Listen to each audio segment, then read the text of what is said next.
Student I am class 11th में व्यवसाय के अध्ययन में बात करेंगे व्यवसाय में लाभ की भूमिका। तो लाभ की भूमिका समझने के से पूर्व हमें ये समझना होगा कि लाभ होता क्या है। फिर उसके बाद हम इस टॉपिक पर बात करेंगे कि व्यवसाय में लाभ की भूमिका क्या है, या व्यवसाय के लिए लाभ क्यों आवश्यक है, या व्यवसाय में लाभ की आवश्यकता क्यों है। तो सबसे पहले स्टार्ट करते हैं हम लाभ का महत्व। लाभ को अगर हम साधारण भाषा में अगर देखें तो लाभ होता है एक निश्चित अवधि में हमारे जो व्यय पर आय का आधिक्य होता है, वो लाभ कहलाता है। वास्तव में जो लाभ है उसका स्वभाव होता है अवशेष यानी शेष रहना। क्यों रहना? क्योंकि उत्पादन के जो लाभ होता है वह उत्पादन के सभी साधनों को पुरस्कार देने के बाद सासी को जो शेष बचता है वह लाभ होता है। यानी उत्पादन के जो 5 फैक्टर्स हैं, उन 5 फैक्टर्स में प्रोडक्शन को सेल करने से जो पैसा प्राप्त होता है, जो हमको रेवेन्यू मिलती है, उस रेवेन्यू को, उस आय को, उस आगम को उत्पादन के साधनों में बांटना, और उसके बाद जो बचता है वह हमारा लाभ कहलाता है। इस प्रकार जो लाभ है वह सासी का पुरस्कार है, और लाभ सबसे अंत में सासी द्वारा प्राप्त किया जाता है। अब अपन बात करते हैं व्यवसाय में लाभ की भूमिका, कि व्यवसाय में लाभ की क्या भूमिका है। तो सबसे पहला है व्यवसाय के अस्तित्व की रक्षा।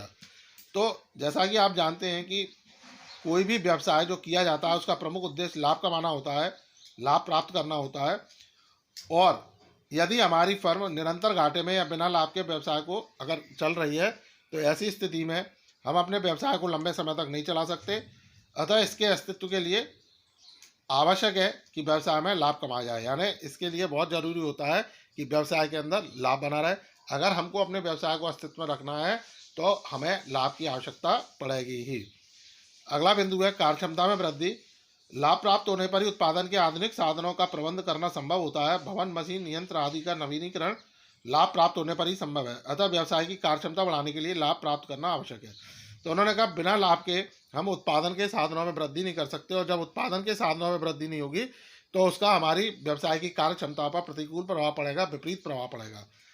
ऐसी स्थिति में अगर हमें अपनी कार्यक्षमता में वृद्धि करनी है तो हमारे लिए व्यवसाय में या हमारे व्यवसाय में लाभ का होना अत्यंत महत्वपूर्ण है, अत्यंत जरूरी होगा।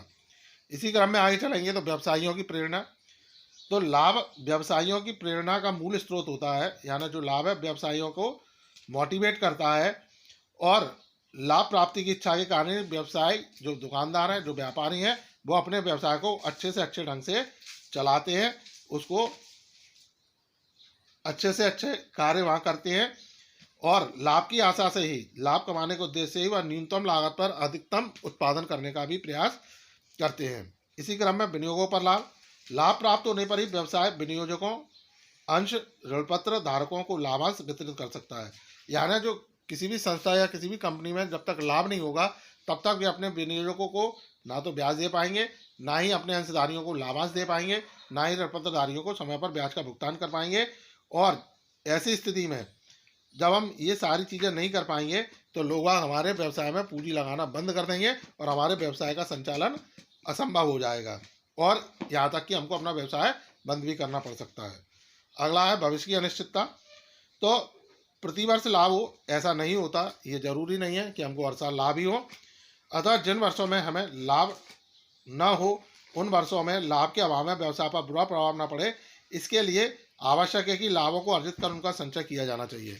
यानी ये ऐसा व्यवसाय है, चूँकि जोखिम बहुत होती है, तो ये संभव नहीं होता कि हर वर्ष लाभ हो।